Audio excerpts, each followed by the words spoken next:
What's going on, everybody? Upper Bay Podcast, live from, what do you call this place? The Bass Cave. The Bass Cave. We appreciate you guys listening. For those of you that are new here, we are on Spotify, YouTube, Facebook, Instagram, and now Apple Podcasts. Hell yeah. Sweet. I made it happen, boys. Great job. Shane. Made it happen. Sweet. But yeah, we're gonna hang out. We're gonna shoot the shit. Have a good little episode here. We were supposed to have Mr. Connor Cahill on. Did I say it right, Cahill? You did. Yeah. But we have this big snowstorm rolling in tomorrow, Yeah. and he did not want to be driving back home in that shit. So Yeah, he was really looking forward to it, and he was looking forward to getting the whole experience out of it, being able to, enjoy some sippies, enjoy a beverage, throw a dart after the show. And we don't want to send him driving back tomorrow morning during the worst part of the storm. that's part of the experience, man. Well, Get to an Upper Bay I know, podcast with a little risk in there. Yeah. But, so we're gonna have him on not this coming Saturday, the next Saturday. We're February gonna do a 7th. show with him. So Yeah. that'll be good. Cool. But so we'll get him done. Then we have a nice little lineup for February and starting in March too. Yeah. So you guys be on the lookout for that. But You've been hustling. You've been working, dude. You've been trying, booking man. guests. What's the big calendar? I got him going. God, I've gotten fired up seeing that calendar. Did on you your get wall. one? I couldn't quite afford that one, so I got a little Amazon $5 special. Okay. Same concept. Same idea. Same idea. So I got her hanging on the bathroom door wall. On the That's the only spot I had left in the man cave. Put it right on the door. That's perfect. So But, you get your best thinking done. So I just, a couple of these people get back to me. We'll be real good, man. Nice. We'll be real good. So, Nice. but today we'll just go over. We'll do a little season recap. We'll hit a little bit of hunting, a little bit of fishing, and then if we got any crazy goals for the fishing this summer, spring, and then Yeah. roll right into next fall. Nice. We'll get into that too. Yeah, it'll be fun. So we're just gonna throw it right to Mason. Just put him right on the spot. On the spot. Right on the Yeah. spot. Just make him spew all the secrets. Give us all the All spots. pins. I want every Drop a on X pin. pin. Drop it right Yeah, off the bat. Yep. I need every public land name that Kill you're tree. hunting. I need every trail cam photo. We're gonna blast the trail cam photo on the screen so everybody can see it Nice. and post edit. He's probably been poached. Captain Hook. Ooh. Sensitive subject. Tough one. rest in peace, Tough. Big Dog. Crab claw. Gone R.I.P. forever. Send one up. That's my homie somewhere. Bedding area in the sky. He's gone. Oh, the bedding area in the sky. Oh shoot, man, that's funny. I mean, you started off with a bang, so it's only fitting that you just end on just a low. You Oh, know? yeah. Got to. What exactly? Everything's getting killed at the end. Slaughter. Everybody talks shit on me for liking the late season, and then all your deer are dying in the late season. I True. missed some of this in the group text. What? The biggest one got poached. It's a weird. I've been told he got poached. Then I got told he was alive. Then my Amish neighbor tells me a buck with a 7-inch drop tine was killed, which there isn't many of them around. There's not. Then I hear that he's alive again. Then I see on YouTube a video of him posted alive, and all the comments are saying Captain Hook got poached. So What I want to know is it's a wild card. Is your Amish neighbor a butcher? He was.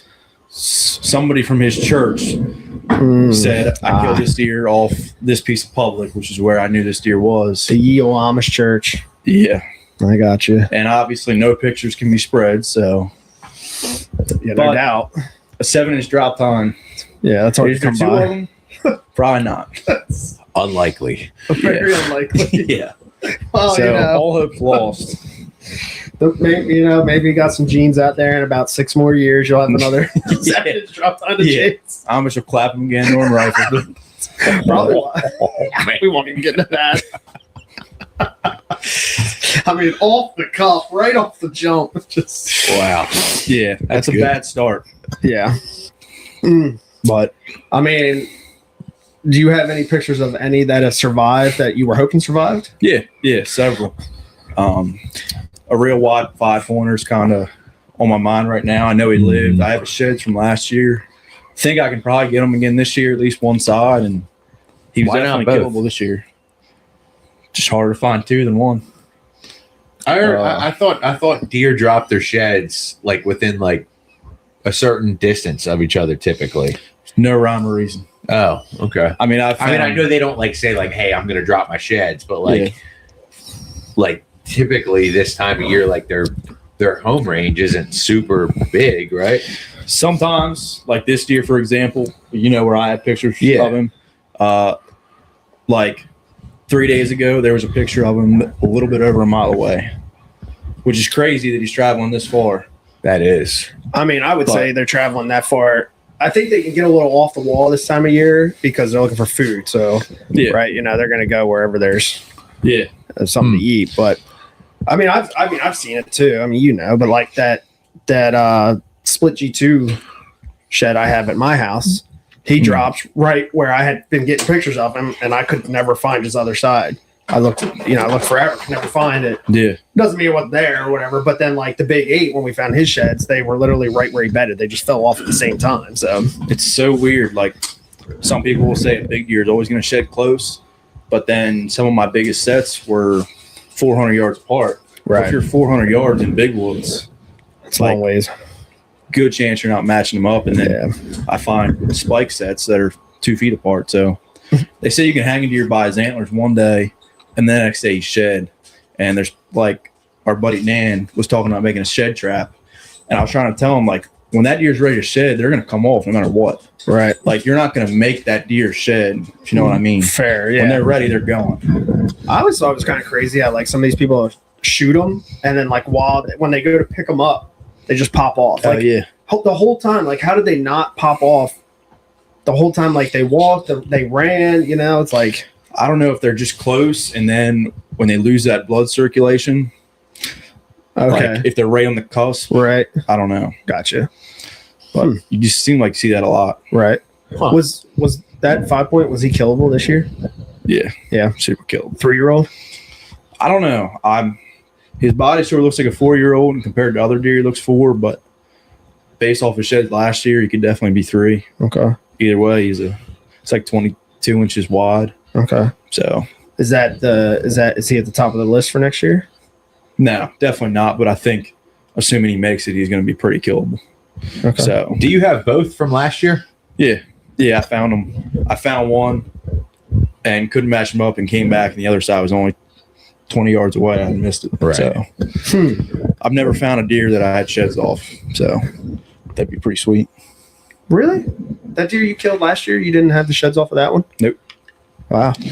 Nope. Even though you had found that spot while shed hunting. Yeah. Too many shed hunters. Everybody says nobody's walking. Right. Sheds aren't just vanishing. You ever killed a deer and somebody said they had the sheds off of it? No. Well, the deer I killed last year, somebody told me that they found a big non-typical set on that property, old, but then they couldn't show me a picture. So kind of one of the things you run into somebody in the Right. parking lot, like, Right. don't really know. But Yeah. And they don't want to give up pictures in case it wasn't that deer. yeah. Yeah. I get that. Yeah. So what's at the top of the list? I don't know. I got some deer that I don't know if made it, and they're definitely at the top.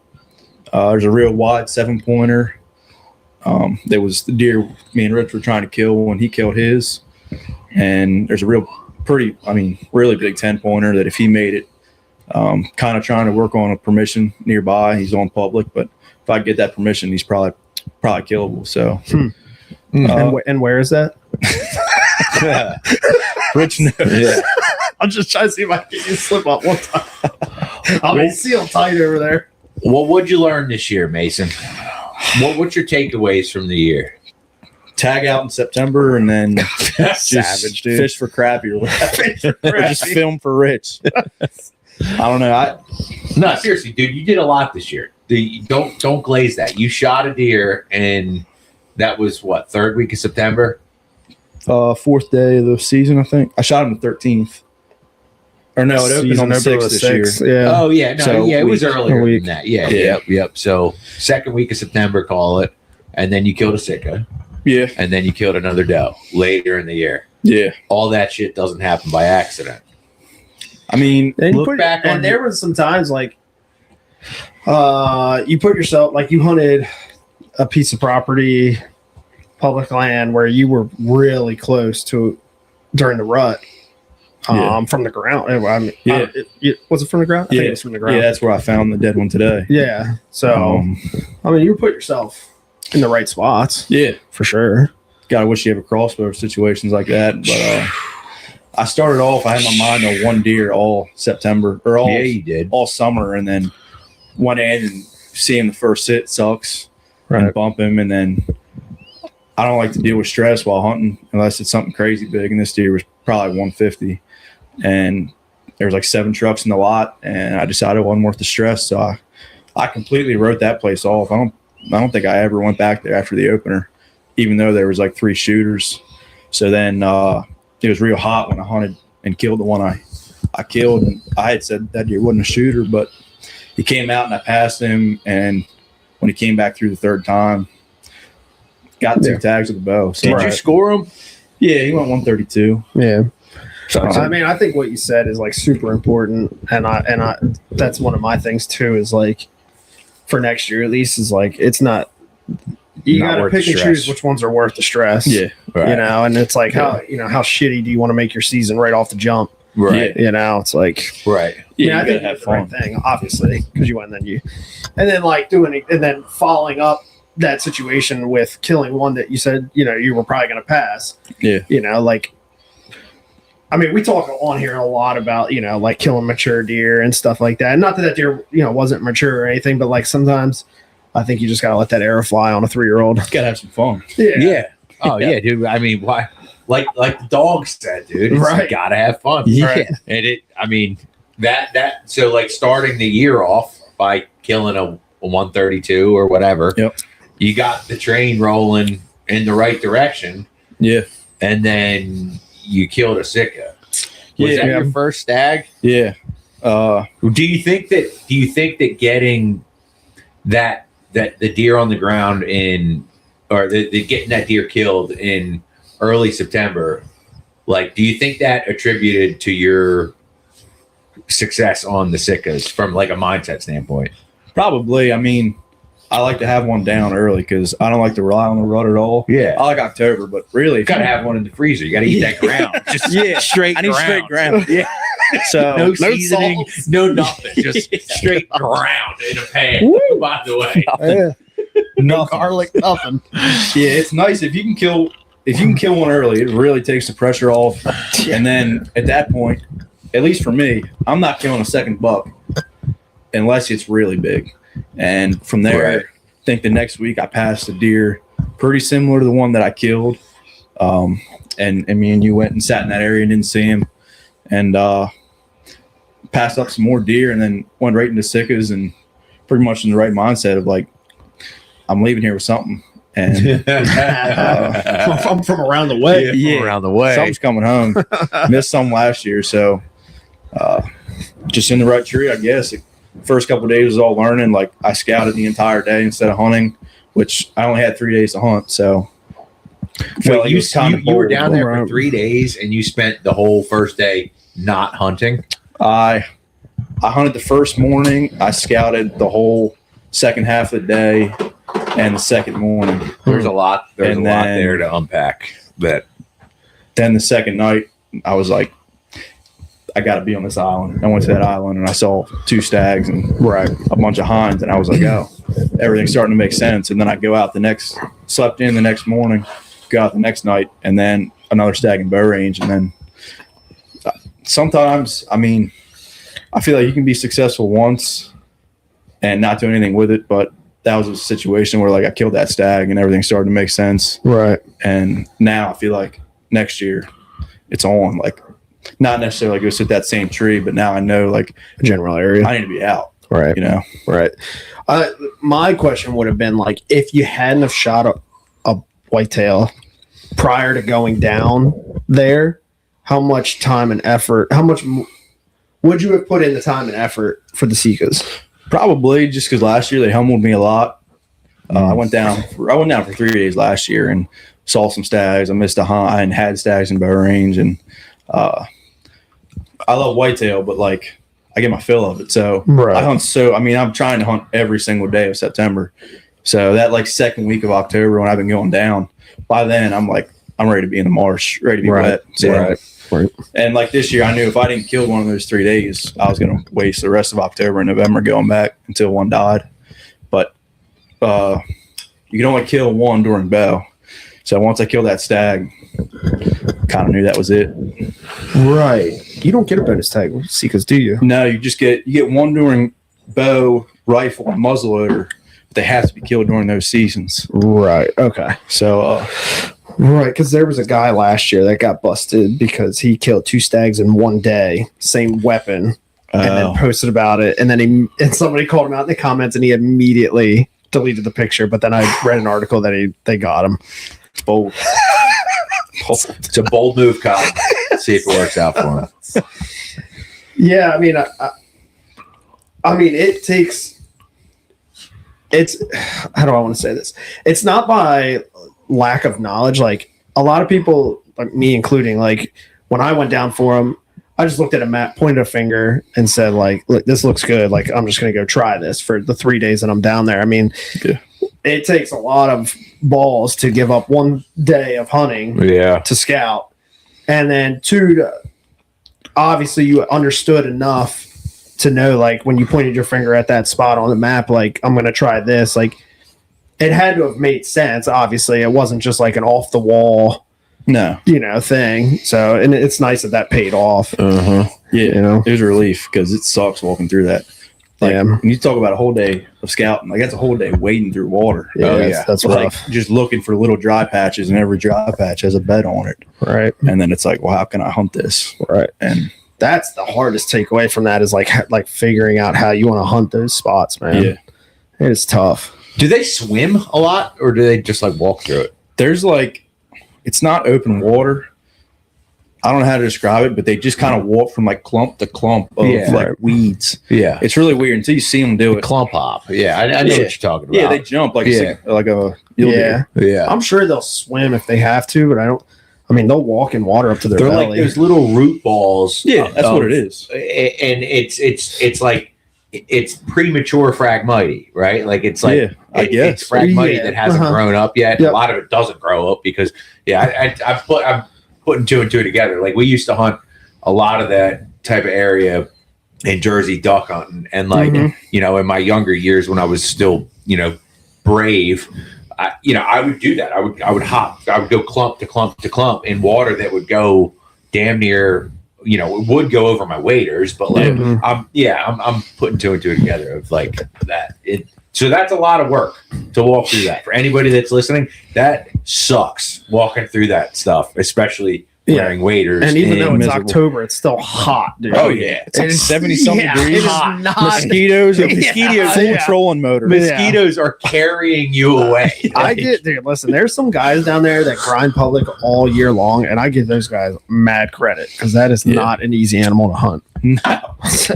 But I think I'd rather hunt them. Well, probably just because I haven't killed many. But dude, there's some like them coming in is cool, but like when you can hear the splashing and they're close, but you can't see them, that's by far the most exciting thing to me. Yeah, because like it's just like they move a lot different than whitetail. Like they know where they're going, so it's just boosh, boosh, boosh, boosh, getting closer and closer. And there's so much frag, you can't see much. Right. I mean, like where I killed him, I could see like 20 by 20. So as soon as I saw him, he was in bow range, and it happened quick. But I could hear him coming from a ways, and the one thing I noticed was like where I was spending a lot of my time in previous years was areas I was hearing a ton of them, but everybody's hearing them. Right. There's people parked on the side of the road listening during the night and stuff. Get away from the bugles, and you're going to be around less pressure, but still the same amount of stags. That's a mentally exhausting hunt too, because like whitetails, like when you're up in the tree, like you can just like, you can mess around a little bit, get on your phone and stuff like that. Like, you'll see them coming from a ways, you'll hear them coming from a ways, like with the Seekers, because you have such a small window of opportunity. Like you got to be on your game the whole hunt, dude, because if like they get through that one little window that you have, like you're toast. You know, and you have no cover, right? like at all. Yeah, you're up in them dead trees. Yeah, and the deads. The deads. And there's people everywhere. A Like lot you'll of drive people. down the road and you'll see 25, 30 vehicles. Right. And yeah, I'm ready for that. Yeah. I mean, so okay, so let's just get your goals for next year, for next season. Would your goal be a bigger whitetail or a bigger stag? I guess a bigger stag, but honestly, I'm pretty. If I can kill a 130-inch deer every year with my bow, I'm pretty stoked Nothing wrong with with it. that. So Nothing wrong yeah. with that. And if I see the same stag that I saw that I killed this year, he's probably getting it on the last day. Right. I don't know. Like some people, I know guys that are like, you know, they go from 120. Now I need a 130. Now I need a 140. Like I'm on public land. I mean, you get to a certain point where like it becomes you're going to take the fun out of it. Yeah, for yourself. I want to have fun. Yeah. And yeah. I mean, ideally kill two bucks next year. And one thing I learned is I keep doing this is I keep saving a tag for October and November and kind of staying out of areas that I should probably be going into. And you know, next year, once I kill my first one, I'm just gonna keep going hard until I kill a second one. So your look back on it is that you actually feel like you need to hunt more aggressively. Yeah, go even harder. It's tough, man. That is tough to do considering you hunt pretty much every day in September. Yeah, but that's a hard pace to keep, dude. Yeah, you're Sucks. Shane, you're dead on with that.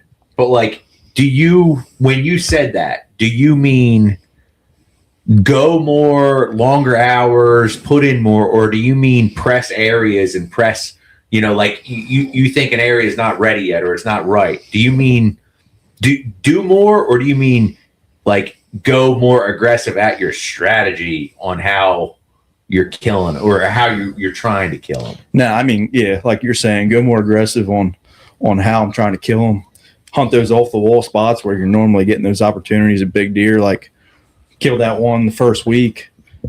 I like seeing deer, so I'm on areas where I know I'm going to see 4, 5, 6 deer sit. Right. Like, all right, I'm going to go and hunt this one bed. If he comes off this island in the frag, and it's a big one, I don't know what's in there. I'm going to kill him. You know, kind of throw some stuff like that, and then, I hunted hard through November, kind of till that last week of gun, and I saw some good deer. So now I kind of have a better idea of where to be next year. The nice thing is, like, the one nice thing about killing one, if you kill one early, is that second, if you kill a whitetail early, is that second tag in your pocket. Like, you can still go equally as hard, but now you can go as hard or harder and not worry about if you blow spots out. Right. True. You know what I mean? Like, you can really get into some of those off the wall spots, some of those spots that you might not have tried, because, like, if you push them out of there, like, whatever. Yeah. You know, like, tomorrow. it is what it is. Yeah. I mean, I'll just go try a different spot the next day. Yeah. You know, whereas like somebody that hasn't already burned a tag may not push as hard because, like, if they blew that spot out, then True. You know, now what do I do? Yeah. Right. You know what I mean? Yeah. You just got to send it. Yeah. Yeah. Send him the dog. Good stuff. Yeah. Well, what about fishing? I mean, you fucking coattailed off of Rich all summer. I wouldn't Hopefully say do that, that again. Hopefully catch a few fish. That's all. Yeah. Yeah. Well, I don't know. You got this crazy shifting schedule now. I'm gonna have to talk to somebody. Yeah. I mean, I can do every other. Yeah. Every other Wednesday night. Yeah. Shane, Every you're other. in. in. Let's go. Yeah. Tag me in, boys. Let's go. I mean, I'm dead serious, dude. We got to keep it inside the pod, That's dude. fine. Yeah. We got to real. That's fine. I'm in. We got to be rocking kill hats at those weddings. Yeah. OG. Yeah. Man, I forgot about your new work schedule. Man, that's gonna jam up some deer hunting too. I like mornings. So many people are scared to hunt mornings, September, October, like so many.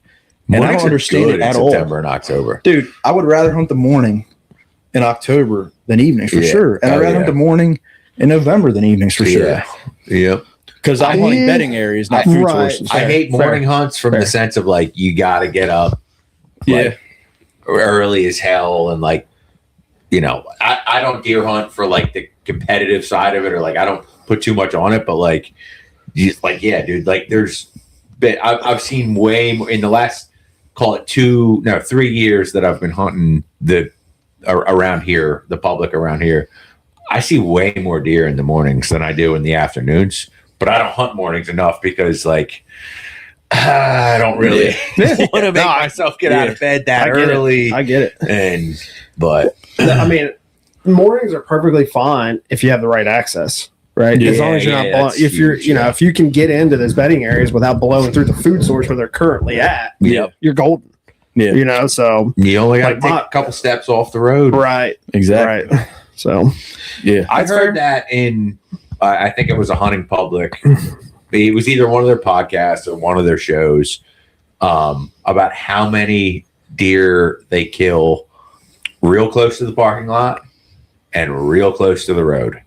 I believe like it made perfect sense to me, like right off the rip, because I'm like, okay, well, if you're hunting close off the road or you're hunting close to the parking lot, like that gives a road in particular creates some sort of there's a distinct change in that area if you have woods on both sides. And it's pretty darn easy to see where the game trail is of deer entering the woods, crossing a road. And so, like, for mornings, like I had some good sits in the mornings at a, property just right up, stone's throw away from here. And it was always just right by the road. Minimize the walk in on the access, just get in there, find your tree and get in quiet and be able to see, not all opportunities to shoot a deer, but like seeing them, which is half the deal, just enjoying seeing deer. Yeah. But I'm all for mornings. Like I said, I'm all for mornings if you have the right access. Yeah. Because you can't come through your ag field first thing in the morning. Come through those bean fields. First thing does, but you can't do that. No, you can't do that. That's a show we need to have, is just focused on access as it pertains to deer hunting. Yeah, because like it's a real thing that I don't feel like it gets thought about enough, maybe talked about enough in certain scenarios, but like access is huge. Yeah, it's definitely a lot easier. We won't go into it too crazy deep, but it's definitely a lot easier when you're leasing a spot or owning a spot because you can be more selective. Yeah, like public land. I mean, like if you're not the first one to the lot, like somebody's probably already walked through that field. You know what I mean?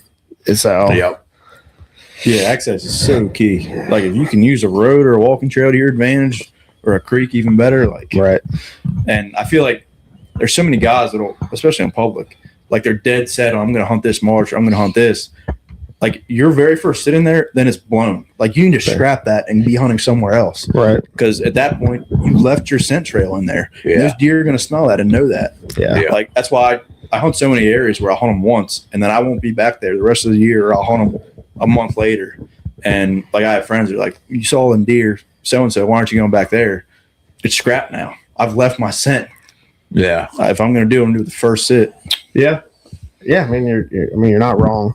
Yeah. There's a million different ways to look at it. Yeah. But I mean, we probably should do a whole episode based on that kind of thing. Yeah. Because it is really important. And I'm not saying like that we're the best at doing it by any means, but I'm terrible at it. but there are some like clearly obvious things that people don't do that they should be doing. Right. Yeah. Which would, and a lot in of the it grand is, scheme of thing, it helps everybody. a lot of it is just like certain things to like take into consideration. Right. With like access in particular, like the thing sorry, go ahead. Mason, you just said like using a walking trail to your advantage, and like like leading up to this year, like there was one place that like I liked to hunt, and you always saw my truck parked there or whatever, and it's not the one over there, it's the one up there.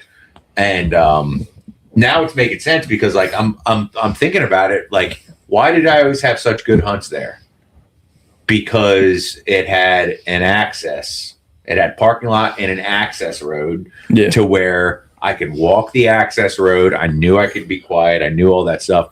And like, I kind of had like my little zone picked out, but I cut out 90% of the entry was on a state paved access road. Yeah. To where like, now it's like making sense. Like, oh, that's why I had good hunts there, as opposed to another place where I had to freaking crash through woods and like go Right. through, Laurel and all that stuff to get in. Like, oh, no wonder you're Right. not seeing a deer. They hear you. Yeah. Motherfucker, you look Yeah. 30, So, Yeah. Yeah, I mean, and the later in the year it gets, the less and less cover there is. They see you coming from legit Yeah. like a mile away. yeah. Think about it. Like, even around here, there's plenty of walking parks that have sort of tame deer in them. And like, you can walk that road, but if you take one step off that road, it's a wrap. They're Right. leaving. Mhm. Even Right. though That's they're used to crazy. it. Right. And then like you put that into your hunting, like if you're walking a historical scent cone, it doesn't bother those deer, but like every step off of it, it's hurting you. I mean, the That's perfect, some juice right there. the by perfect the way. example was on this new lease we had this year.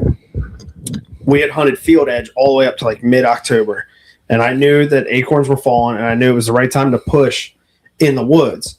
And my whole thing was, I'm just going to walk the woods till I see sign, hunt the sign, go in, find a fresh rub trail, and I get on the rub line, walk in, sit. I have one of the best hunts I had all season.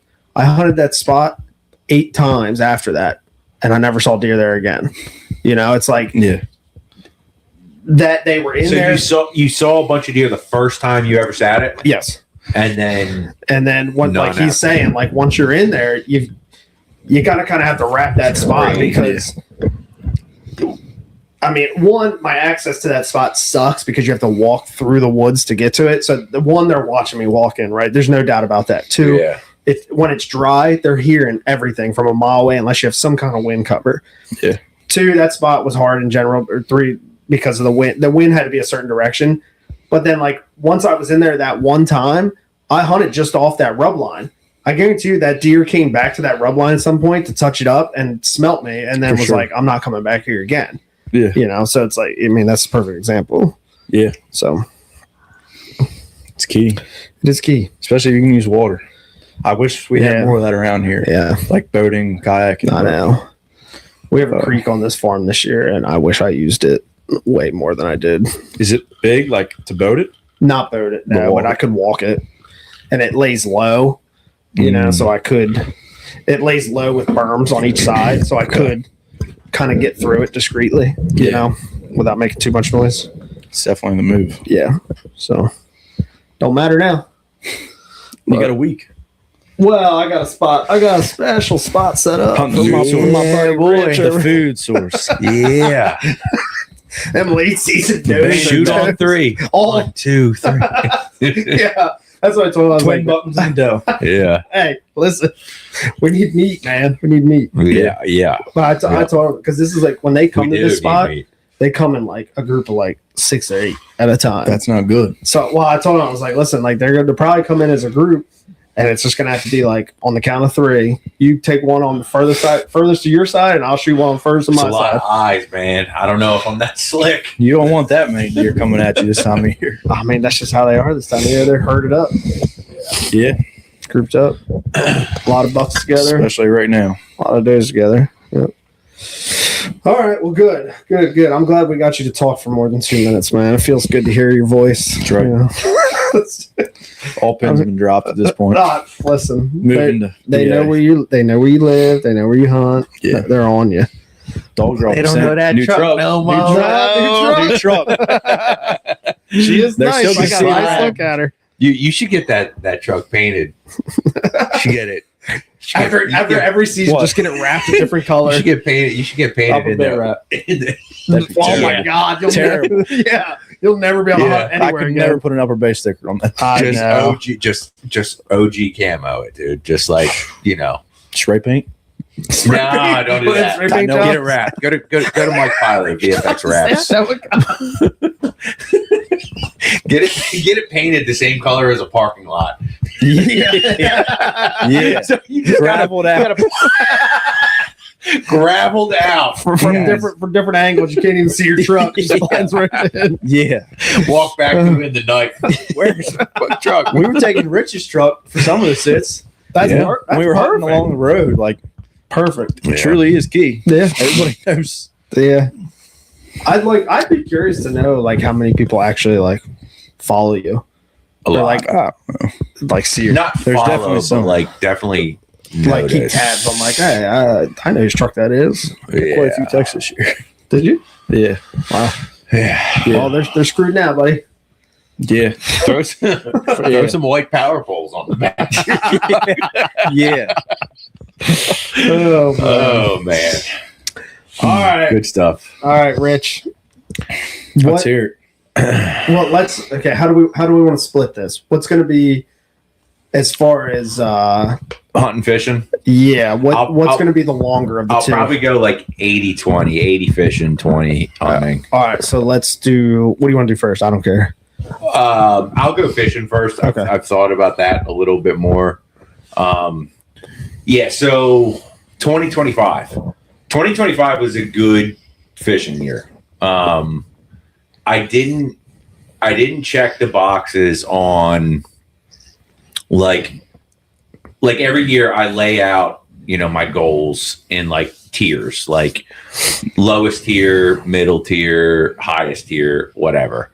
I didn't check any of the boxes in my highest tier, Okay. which were basically like I wanted to win the Bass Open on the Chesapeake Bay. I didn't do that, but I caught the biggest bass in that tournament, which is cool, but it's not the accolade I wanted. The other tier was I wanted to win another BFL, no matter where it was. I didn't check that box either. But the other two tiers, like directly pertaining to fishing, are just like, things like I wanted to feel like I didn't leave anything on the table as far as being prepared. I didn't want to feel like I left anything on the table as far as like if I won Saturday, not be as driven to get it done again on Sunday. Like I checked that box. Like, so like it was a good fishing year. In two of like the three main buckets that like I would lay my mind out to as it pertains to fishing. I mean, we won 7 times this year, and I say we because they're all team terms. So like Mason was part of some of those. Justin Harant, my team partner, was part of some of those. Stevie Hannon was part of some of those. Connor Cahill was part of one of those. So like, ringing the bell 7 times in a year, like there's a lot to be thankful for and a lot to be grateful for. That like I know that's not every year is not going to be like that, whether they're all opens or whether they're all Wednesday nighters or what. Like that's kind of a blip on the radar. But so from that standpoint, it was a very good year. And I attribute a lot of that to last year in February. I broke out my time as far as like the time I'm able to spend on the water. And I really regimented it early in the year. Like, in February when we first started having, the slight warm ups and we weren't thinking about ice anymore, I was pretty gung ho on, I would spend 3 hours in the morning on the bay. I'd come home, get my work done, make sure everything's tight for everything for the business side of things. And then 3 hours in the afternoon. And I did not waver off of that. And I didn't waver off of that until like damn near June. And it's funny because like the results early in the year didn't like I didn't start like getting the fruits of that labor like while I was putting in like that like super regimented like mandatory got to put in 6 on the bay every single day unless you got crazy adverse weather. I didn't start seeing those fruits of the fruits of that labor until the last week of May. But once they started coming in, it was like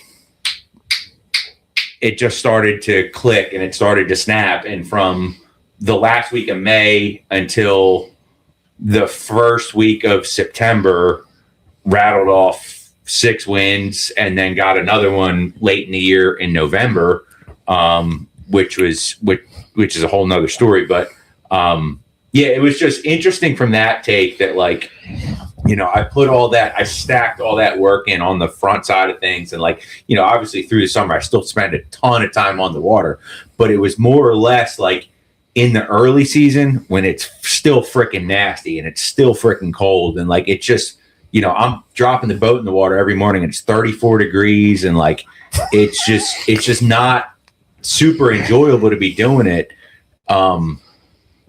That paid off through the year. So like, yeah, it was a good year. Yeah. So, my question would be, as far as like starting that early on that hard of a grind, is like, what really are you getting out of that outside? Because right, the fishing style is going to change, right, from February to May to June to July, so on and so forth.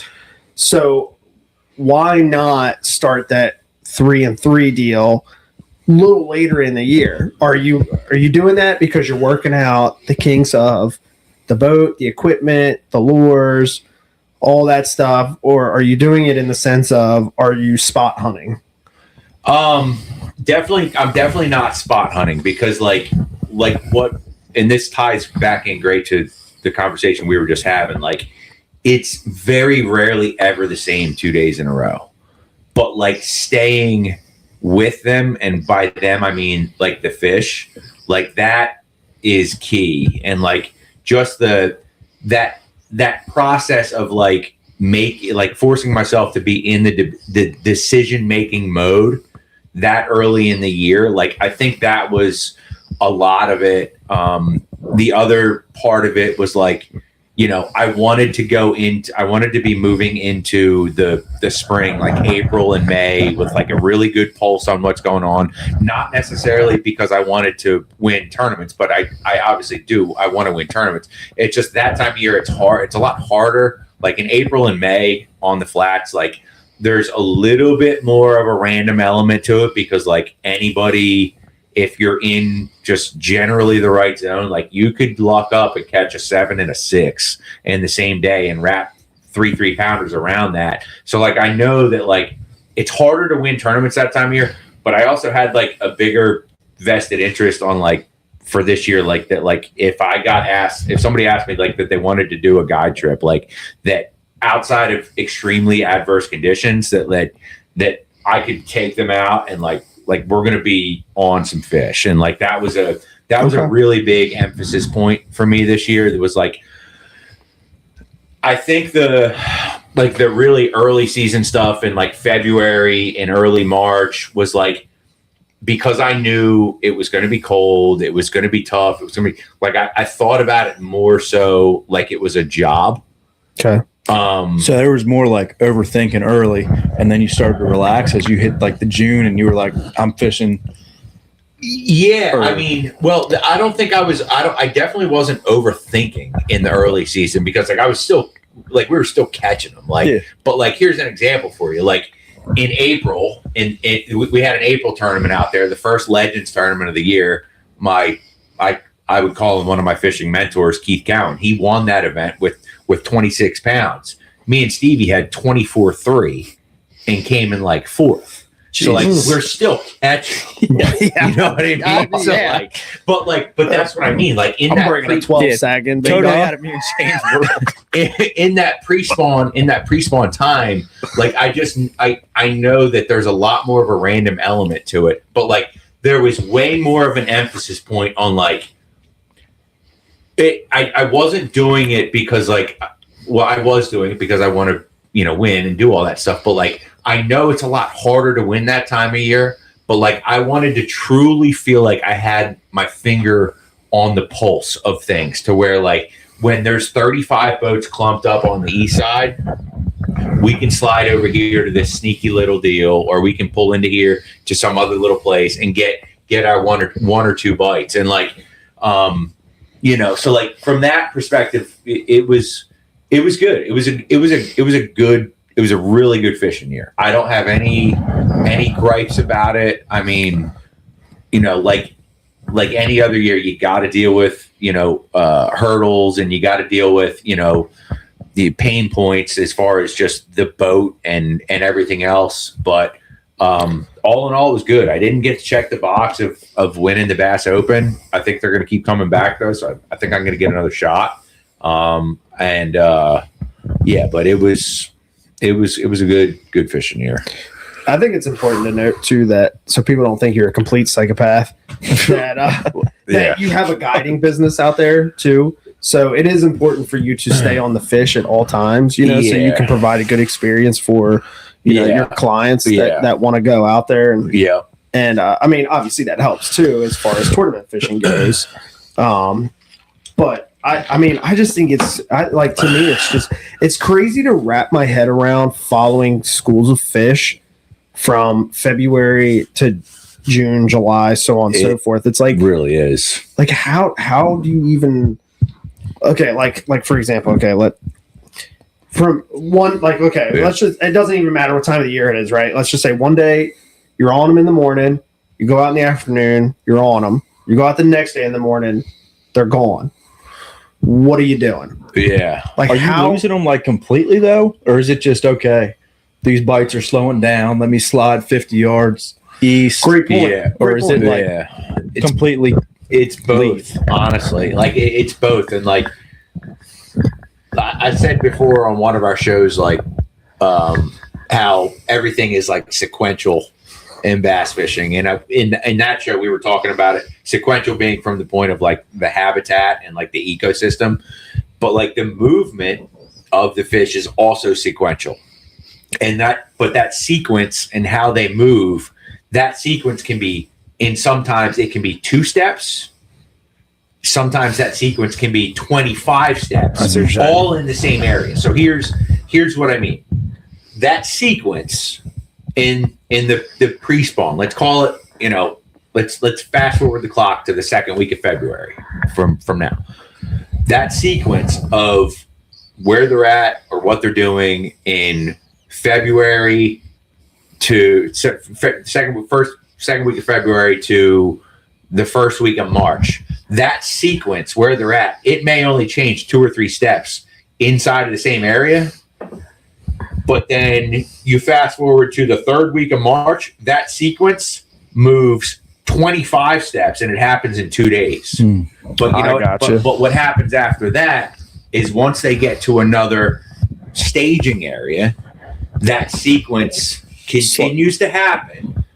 But that sequence will be A, B, C, D, E, F, G, H, I, J, K. But it'll all happen inside of like a radius, 500 by 500 zone. So like it changes. Like certain times of the year, like that sequence is happening extremely fast. Sometimes that sequence is happening slow. And like the staying on the pulse of them is the feel of like as that sequence is happening. And like so like early in the year this past year in 2025, I was on that sequence really good. Like my thumb was on the pulse, had a feel, really going on.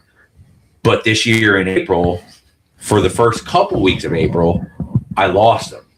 Okay. And one of my takeaways was that like in tournaments, I fell back and I started fishing behind my sequence. And my worst event of the year this year was it was either last week of March or first week of April. And I fished on Saturday by myself. And I had a decent event on Saturday, 14, 15 pounds, somewhere middle of the pack. I say decent, actually, that's a bad event. And then that Sunday, I had a partner, did everything, and I fished behind the sequence. I ran some of the same water that I did the day before. I fished behind where they should be, and it was my worst event of the year. So like a takeaway would be like, stop fishing behind myself, stop hunting behind myself, stop doing all that, put the foot on the throttle and keep looking for the progression forward. I see. That like, so they're not moving backwards. Very rarely, especially on the bay. Right. Very rarely. Like once that big massive pop moves out of the northeast and they make that push to like when they first slide out, call it from like Carpenter to Cara, if you draw a line, and like inside that zone, the bites go from, your bite per hour goes from 3 to 4 bites per hour down to 0.5 bites per hour. They ain't coming back for a while until they start repopulating them at the harbor for release fish. But like, generally speaking, that big wave of like the mass exodus of fish and the mass migration of fish, they ain't sliding back on themselves. Okay. But I've actually never seen it. I've never seen them slide back on themselves that way. Yeah, I see what you mean. I think it's also important to note that we're primarily talking about the flats or that general area, because like there's going to be people who are like, well, I catch fish at these same X spots every time all year. Well, it's different when you're up in the rivers. That is important to know. I'm particularly speaking from the Elk River up. We're only talking about the bowl. We're only talking about the Northeast, Susquehanna, the Swan Creek, Furnace Bay, Mill Creek. That's so I'm running the same 10 spots every time, dude. And I put my jobs to river. Hey, listen, that works. Pictures are gonna count. All right, that works though. You catch their ass all summer long running your program. I watched him do it from the back of his boat in the Northeast. Yeah. I mean, they all get released. They all get released. Yeah. Some of them live, and some of them goes up on some of them live, some of them end up in Minson's live well. Yeah. All right. So what's the goal for this spring, summer, fall, all of it? As far as fishing goes. Yeah. The fishing goals for this year are going to be to match the workload as far as like the effort put in, match that and go beyond on it, tighten up areas where I still feel like I needed some improvement. And one of those things, like just to, flush it all out, like I've started doing every year at the beginning of the year, actually New Year's Day, I do a complete flush out of my tackle. I take everything out of the boat and I inventory. And last year I got it fairly dialed in. This year I did it again, took it a step further, and like the little things, like this year, a big emphasis point was to organize my tungsten weights. And like people, that was crazy. People say like people are like, well, how much does it really matter? Throw a lid, and how much does it affect you? Well, here's the reality of that is that like I've been fishing for long enough to know that like if you're in your boat and you're fishing and you get an idea and you say, wow, this could work. But then you have a secondary thought of like, but do I know where that is? That puts just enough cloud in your brain or in your thought process and in your flow state that you're in. Because a lot of times when you're fishing, you are in a flow state. That brief moment of not knowing, it kills it. It's over. It's done. It's already past you. It's gone. It's whatever. So looking into next year, it's match the same workload, go even further above and beyond on like the absolutely controlling the variables, because there's I don't have a question in my mind anymore of like, can I catch them out on the bay? Do I know generally where they should be certain times a year on the bay? Do I know the tools I need to use them out on the bay? The answer to all of those questions is yes. So then it gets to the point of like, okay, well, where do I start? How do I keep finding my competitive edge? And you got to find that competitive edge through efficiency. And, it starts becoming harder and harder to find efficiency when you start taking out those things of like, can I skip a jig under a dock? Like all those things, you got to get into the weeds of like knowing like, okay, how quickly, when I have that thought of that I need to do something, how quickly can I effectively find that tool, tie it on my bait, put it in the right spot, and the whole system be dialed from rod, reel, line, the whole thing. Fair. So like a goal would be to take that to another next level, and then obviously I want to win some more bass tournaments, but like in 26 I need to win some more. I don't need to. I need to have good events. I need to have some good events where I'm either not fishing on the bay, like I'm on the Potomac. I need to have a fucking good event on the Potomac. I'm mad at that river. So that's a big one. And then the other one is Smallwood Park. Here we go. yeah. And then the other one is we got 2 BFLs on the bay this year. Want to have good events in those. I'm not going to put wins in that conversation because wins are hard to come by, and they're even harder to come by when you start climbing up that ladder. So yeah, good events on places other than the home water, and good events on the home water that aren't team style. So has the goal ever been, I'm sure it is overall, and I shouldn't say it because I don't know your brain, but has the goal ever been neither do I. Fair. Has the goal ever been to reach that? Yeah, but I was way behind the 8 ball on that being professional fishing. Right. What do you mean by that? I was way behind the 8 ball. Like, dude, I didn't start bass fishing until I was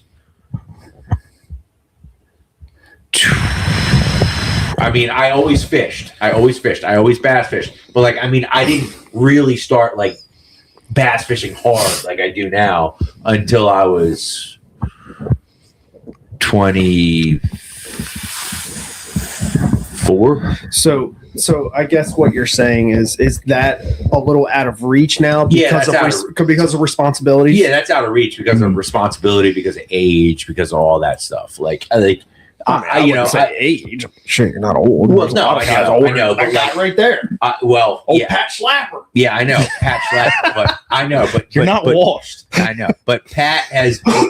Yeah, I'm that is out of reach. But it's funny you asked that because have you guys seen this 2016 to 2026 thing going around on social, like the 10-year thing? Mm-hmm. I actually was thinking about that a lot today, and I was like, holy shit.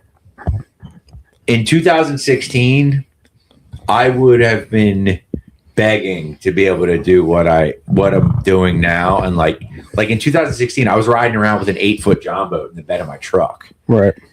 So like, that's out of reach. But like in the same breath, I'm like, hell, for 9 months out of the year, I get to fish.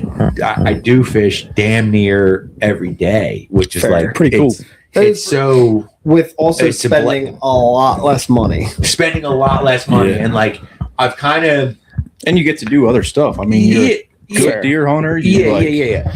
But like that's out of reach. But like I also think like a takeaway from 2025 was like I really recognized like where my lane is, and like if I stay in that lane, I can keep doing these things. Like it's like like from a financial standpoint, if you take the time investment out of it, like fishing at home out here, like I'm profitable every year. Right. From an entry fee to a tournament, to entry fee to gas to all that stuff. Like I'm profitable doing that. So like that's fishing a professional tour, that's out of reach. But like,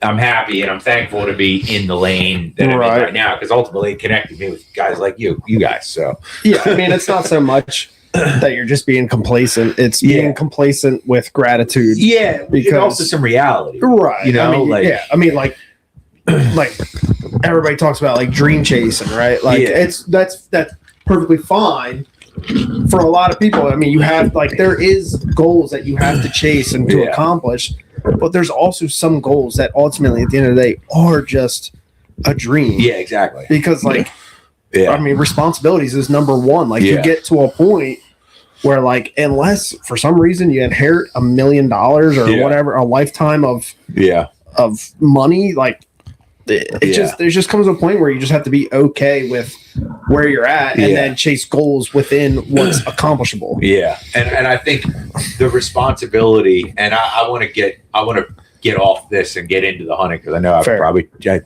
don't have a timer, but I've probably chewed up a lot of it. 30 minutes. Yeah. Just me? What? To be fair, you both put in 30 minutes. So, Okay, but we're good. Okay, all right. We're not good. too bad. We're We had 30 minutes Yeah, for we're the show. good, man. We're freaking rolling, dude. Uh-huh. We're good. The responsibility side of it was like part of the reason that like I really regimented myself out last year to like, you got to lock in early and do this, was because last year, coming out of 2024 and into 2025, just for life reasons, financially, dude, I was fucking hard up. And I was like, either I'm going to have to stop doing what I do now with Bass U and get another job that, you know, that I can have potential to make more on or whatever, or I'm going to have to find a side job that's going to take away from fishing. And I was like, nah, you better Trolling motor all the way up. you better freaking strap your big boy pants on and make sure that like the time investment you're putting into this, you know, this silly little fishing thing, that like, even if we're not winning, at least you're taking home, you know, enough of an envelope to cancel out a bill for that month. And I think putting that responsibility on myself last year of like knowing that like, hell, I had a freaking $4,000 truck bill in January last year. Yeah. That like, it was hard. Yeah. And it was like, you know, at the same time, like all this stuff's going on. And like, luckily, like I have some pretty awesome people that like help me get along the way with this. And like a big one is Jared Fantini at Bass Tech Sonar. We got a deal together with Powerhouse Lithium, and this is a whole nother conversation, but like getting my boat set up right last year was so key to like allow me to freaking not have to worry about anything other than thinking about the fishing. And it was like the first year ever in my life that I had that, because like I had always just been piecemealing it together with all, you know, whatever. Freaking big shout out to Jared at Bass Tech Sonar, dude. Like I hope he listens. He might. I'll make sure he listens to this one, but he helped me out so much last year with the rigging of my boat, and like spent literally 100 hours with me just getting my whole program so tight, and like got it freaking it paid off this past year. That's why that's like one of the reasons I never became anything more than just like a pleasure fisherman, because like it just gets to a point, it's like, holy shit, I gotta spend how much money? Oh yeah. You know? Yeah. And like when you're running the water as much as you do, like shit breaks, man. Oh yeah. A lot. It's gonna break. Yeah. Like it's and like, but the Mason's got a blown Merc right now. We're still trying to figure that out, you know? Scrapped. we're gonna get him We're gonna on stick to hunting. We're gonna get him on a Yamaha. I'll say the G3, homie. You ain't got to stick to hunt, dude. You can catch a fish too, but I think that's all I got for this last year. I know I've rambled a lot. People are probably having a tough time following along. I think it's important to say, like, we don't see Rich up here, but like, you ask most of the guys on the bay. Yeah. Dude, everybody wishes they could catch him like Rich. I mean, he's the man up here. Dude, when I was cutting my teeth on the bay, Cut. 4 years ago, 4 or 5 years ago, maybe even long before that, like, I mean, I've entered Chester counties. I've entered a lot of the small ones with my buddy Alex, and it's like, fuck, man, this guy Rich is at the top again. Yeah. I mean, my buddy Alex literally texted me when we started doing these pods with you, and he's like, man, like Rich is so interesting to talk to, but man, just knowing how much money he's taken out of our pockets is a little disheartening. So yeah. I mean, dude, it's a lot of it, honestly. I can't take any of that credit. I mean, well, I can't take all the credit. I mean, a lot of it comes from just like, you set yourself. I've set myself up to be around like-minded people, to be around like other people that also have that same burning desire. And look, like the guys that I run with and talk fishing with, you guys are obviously my homies too, but like there's a core group that, like, I'll just say their names: Rob Wilworth, Jim Valentine, Stevie Hanna, Connor Cahill, and Adam Satinoff. Like, they can all freaking catch them. And like this is going back to like 2018 and 19 when like we really started making a push down here. We kind of made a decision amongst ourselves. We're like, look, we don't want any one of us to never not be on them.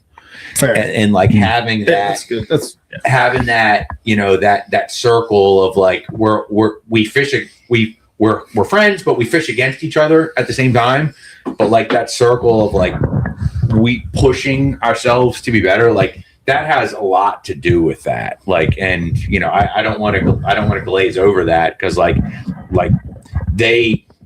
those guys can catch them just as good. And like there's a whole bunch of guys out on the flats that are in that same category, but like it doesn't happen by accident, and it doesn't happen on your own.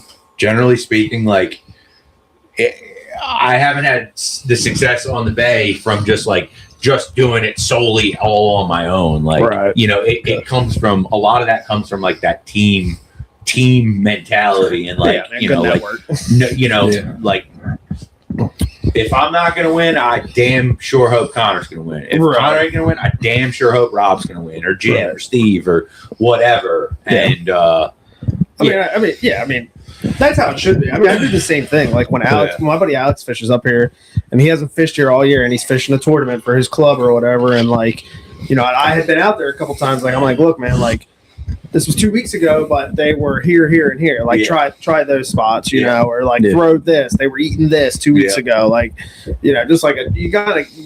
I mean, what's the point of having friends to fish with if you're not gonna help them? Or they're not gonna help you. It's the same with hunting, and like I'll just jump right into that. Yeah, go ahead. Just real quick. I mean, it was also a good hunting year. I mean, I was able to harvest 3 deer, so I can't hang my head about that at all. I mean, we're sitting here talking about now like how I wish I had another one in the freezer, and sometimes I rethink my decisions. Like, pressure on me for next weekend. There's no rhythm of the woods. I feel like I'm taking a kid hunting for the first time. No, but dude, the hunting year was good, man. Shot 3 deer this year, and they were the first 3 deer I've ever killed out of a saddle. Drew them all. So all of them. I mean, drew them. Oh, yeah. Every shot was hard. Long shot. Yeah. Double long. Yeah. Yep. I mean, there was no overnight deal. No. Most of us deal with. No. It was shoot, get down, and go. Yeah. Fair. Yeah. It was a good year, man. I think some of what you just alluded to, the shot deal, is I don't put pressure on myself when I hunt.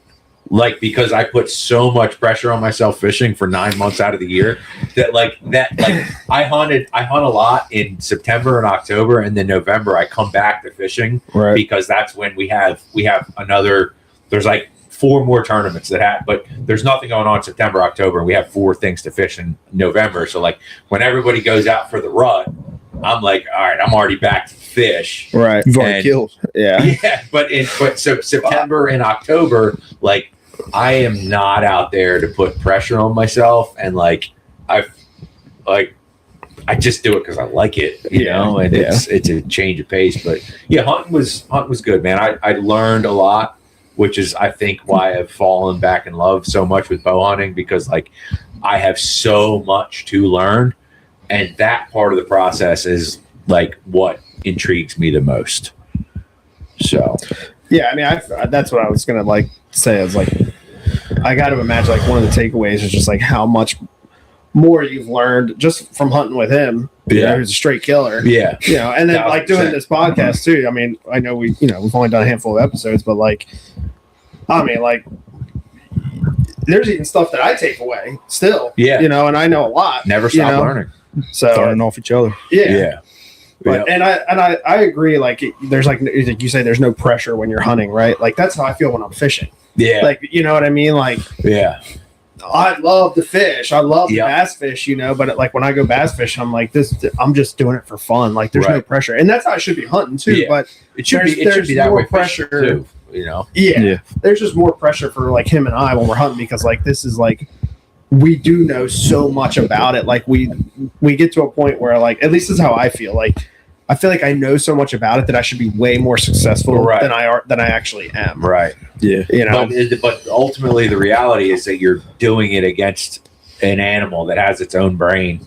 Yeah, Smarter than we are. Fuck 1,000%. yeah. I ain't that smart. I don't know about smarter, but survival instincts times a Yeah. million. Yeah. Times 1 million. But yeah, I mean, the dude hunting this year was awesome. Learned a lot. Learned you got to wear orange on. Can't wear a ratchet strap, I guess. Even That's a bullshit rule. even on bow only properties, I learned that you got to wear orange. I You gotta get free permit. freaking knew that. I thought Dude, I had the permit. Whatever. Dude. I just thought you were a deer with Dude, an orange collar. That day that they, All right, DNR pulled up and we were shooting a water bottle I like was shooting 30 a water yards bottle. out in the public land field. Rich had I forget why, but Rich pulled a water jug out. I don't know why we were shooting. Did you Because drop your bow? Because my bow had just been beat to heck for the last. Yeah. It had fallen in a tree. Ballsy move. Pogo stick off a Yeah. off Of a tether. off of poles. Like it just been beat to hell, and I was like, I gotta Just let one fly.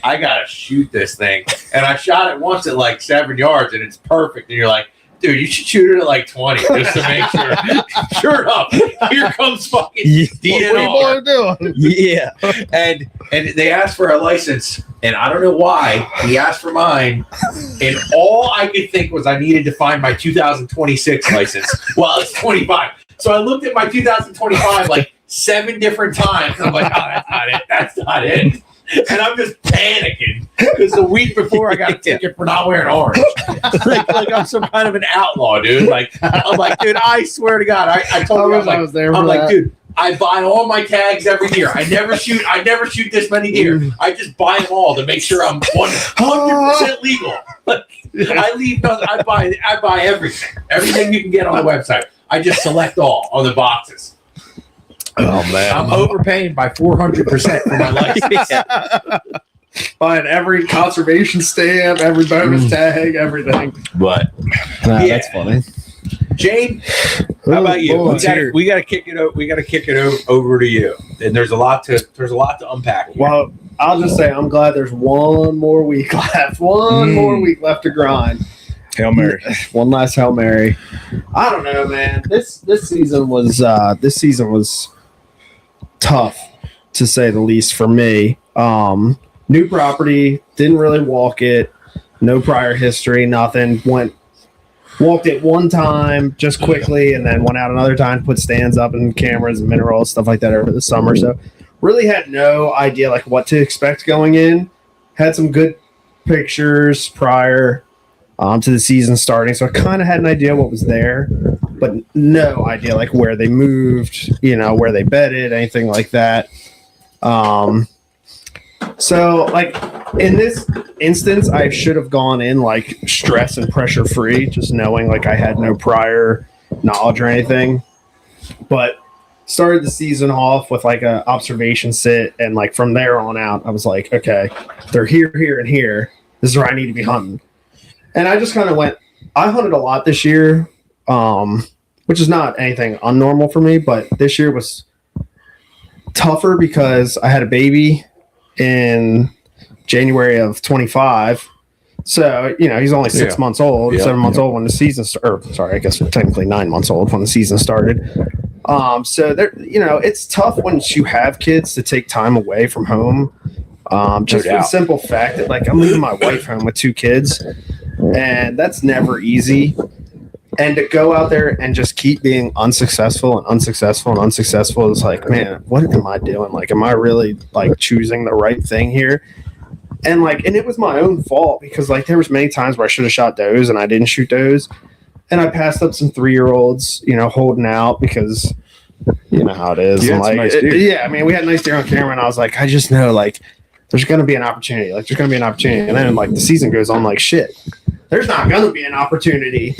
It's like I really need to shoot like something. We were going a long time without anything in the freezer, and then I fucking blew the shot on a good one in November, and then after that, I was just so mentally exhausted just from the amount of hunting and just like the amount of stress I was putting on myself. It's like this is just like I kind of had like a come to Jesus this year after I shot that deer, and I was like, this is just getting like it's going too far. It'll wear you out when you're hunting, dude, day in and day out. Yeah, It gets to a point, it's like you start to hate it.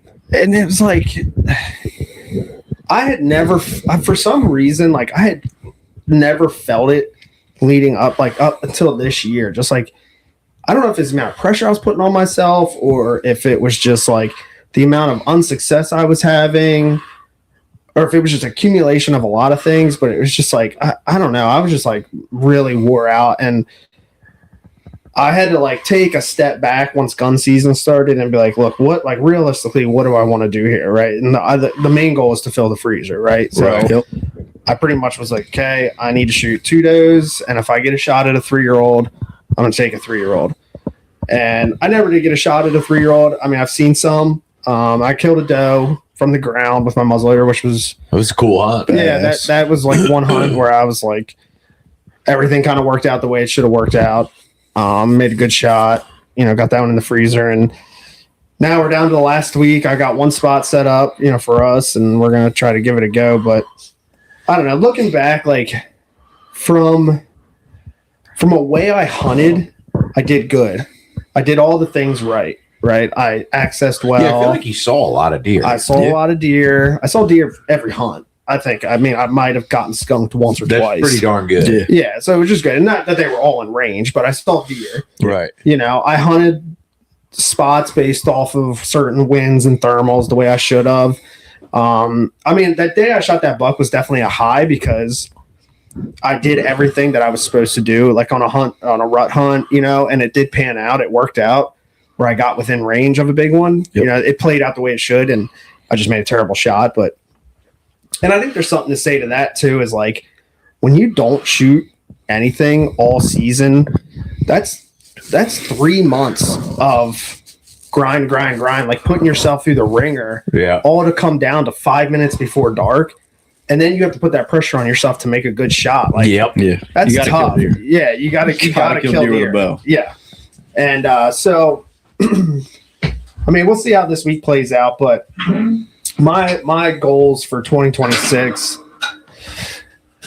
is, I don't know. I really don't know how we're going to fall next year as far as like if we're going to lease again, if I just step back from leasing and just kind of do public, and maybe one little private spot that I could get on where I could shoot those and stuff. And I really want 2026 for me to just be like a fun season. I want to have a spot to take Waylon for sure.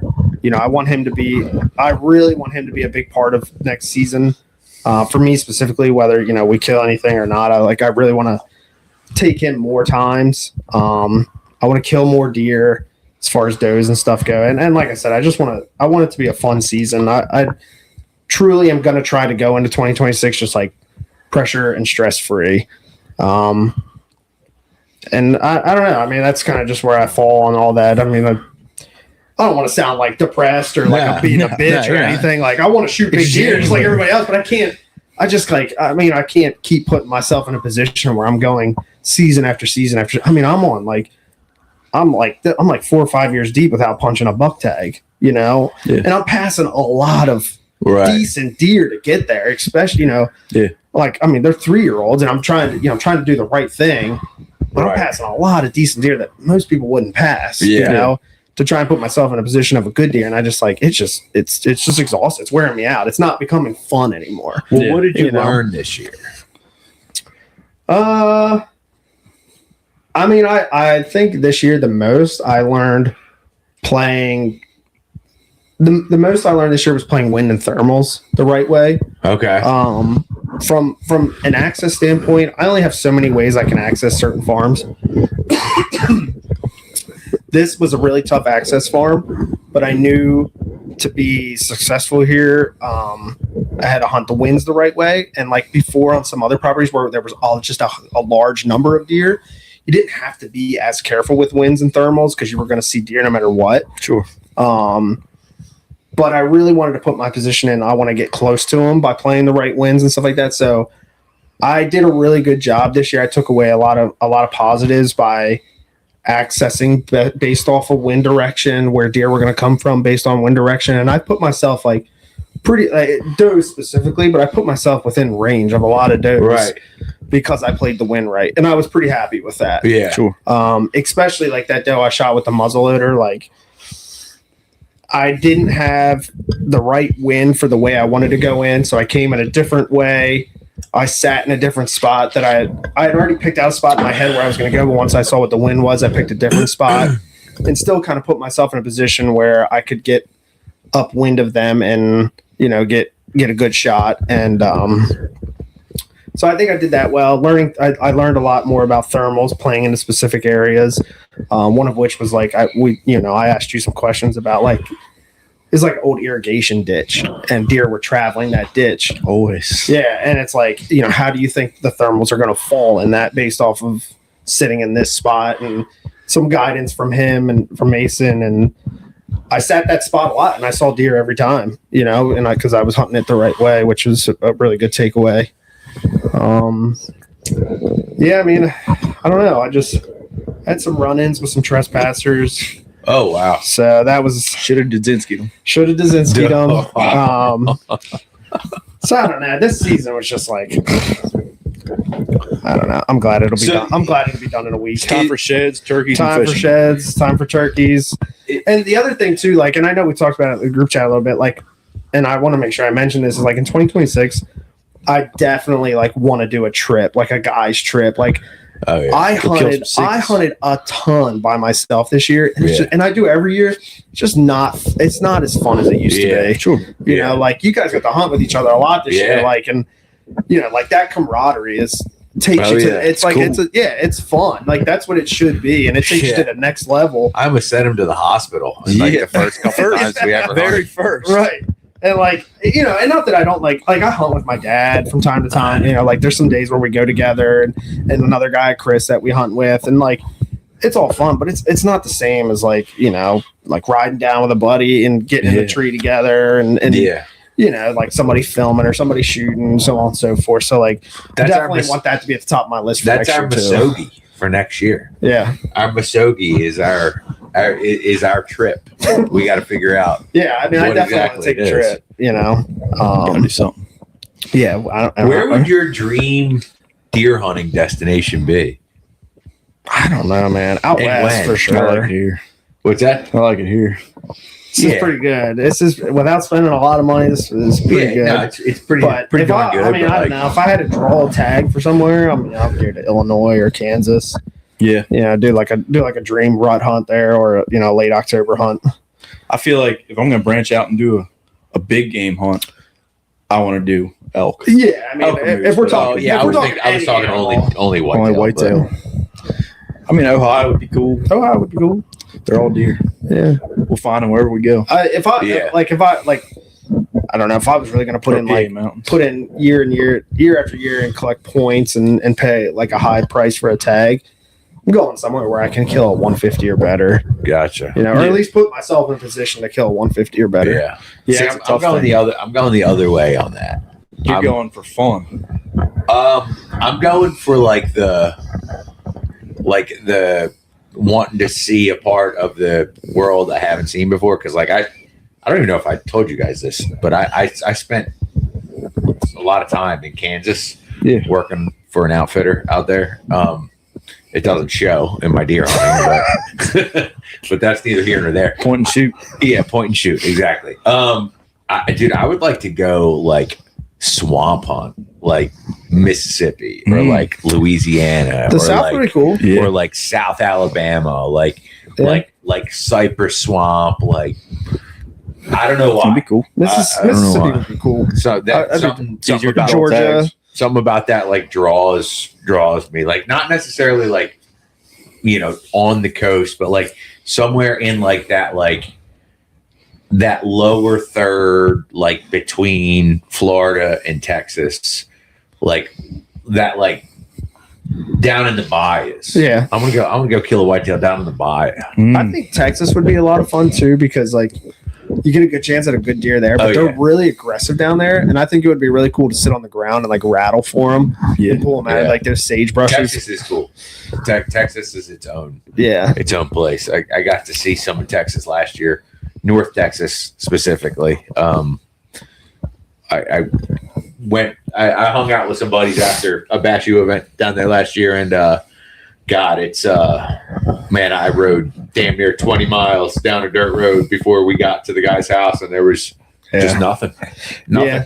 Just It's a good feeling. I waterfowl hunted down there Yeah. 2 years ago with an outfitter, and like you go through these towns, like there's one town every like one gas station. it's literally just 3 a or gas 4 station and a bank. There's a gas station, a bank, and a Dollar General. Yeah, there was a It's lot like of Dollar all you Generals. guys. Yeah, it was Yeah. wild. Yeah. I also would really like to chase muleys and like the Badlands and stuff, man. You know, like Oh, yeah. like stalk them into the shadows and shit, man. Like that would be a lot of fun. Yeah. I would definitely do that. Need to get in the mountains. Yeah, I would really like to elk hunt, but I don't know when that'll happen. Yeah. So A secret trip's easy. yeah, I mean, basically, I think next year I think that'll be on my list too. Is go down there with you. Yeah. It at least try to. Yeah. Yeah. I might sacrifice some time in the whitetail woods to be able to take like a 3-day trip somewhere, Yeah.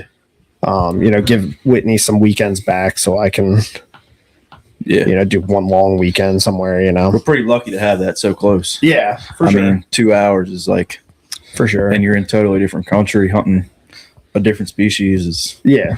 sweet. Just put me on them, dude. I don't want to have to do any work. Just take me to your spot. Just got a week before, put some corn out. Okay. That seems pretty easy. I'm going to do that, I think. Ground blind. Yeah. It's so cool down there, but it is a grind. Like, it is wearing you out. Yeah.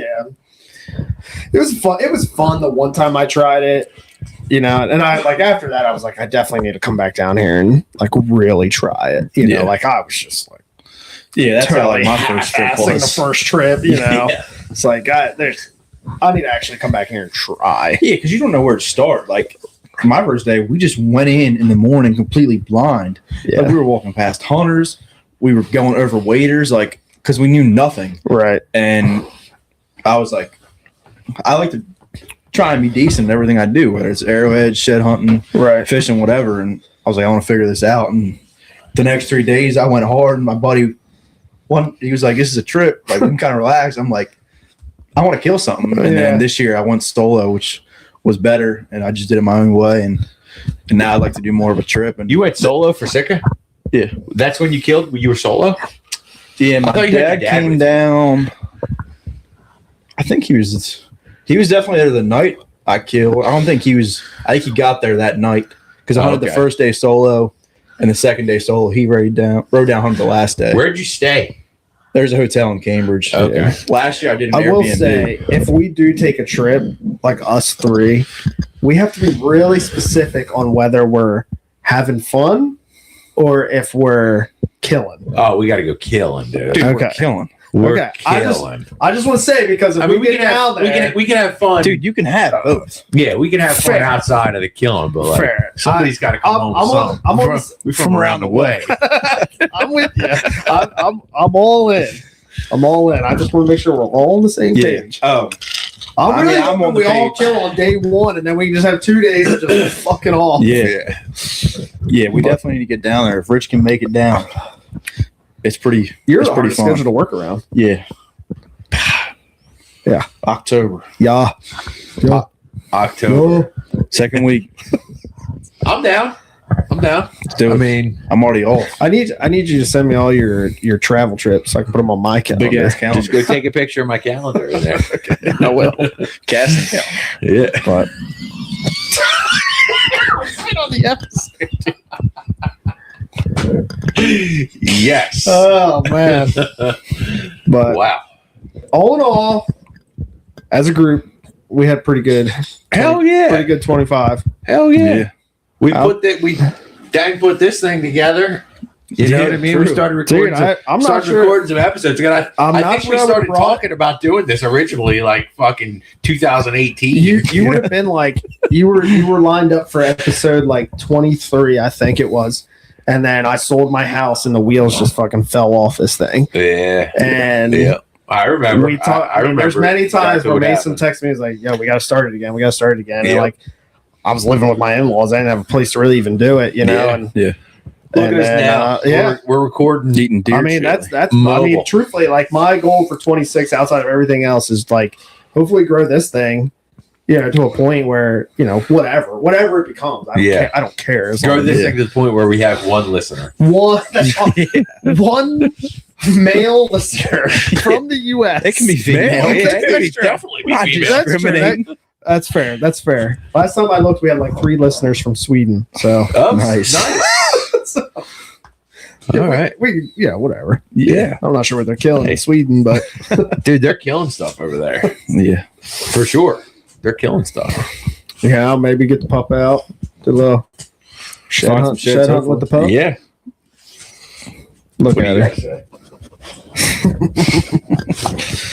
What's the shed number this year? What's the goal? Going in. Let's just hit that real quick. 80 was the goal, and this year's looking really rough. Looking really, really rough. So, 60 should be achievable. Okay. Are you off to Fair. a slower start than you were last year? I haven't looked, but I would think. Really? This early? Yeah, I was buying and selling a truck, so that took like a week and a half, and deers aren't dropping. It's weird because we're having a harder winter this year than we have in the past. But like normally I have 5 or 6 fresh ones by now.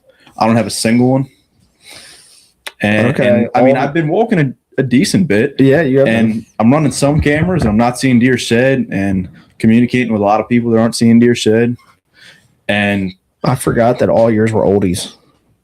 yeah, my dad has one fresh one, and what was I gonna say? Oh, and there's more people walking than ever. Right. I mean, first week of January, I'm seeing boot prints on places you can't hunt. Like yeah, it's tough. that sucks. But Probably hunting. I've We got probably are hunting. Trying to kill. I've got some places I've never been to this year, kind of in the radar. Community parks. So yeah, All right.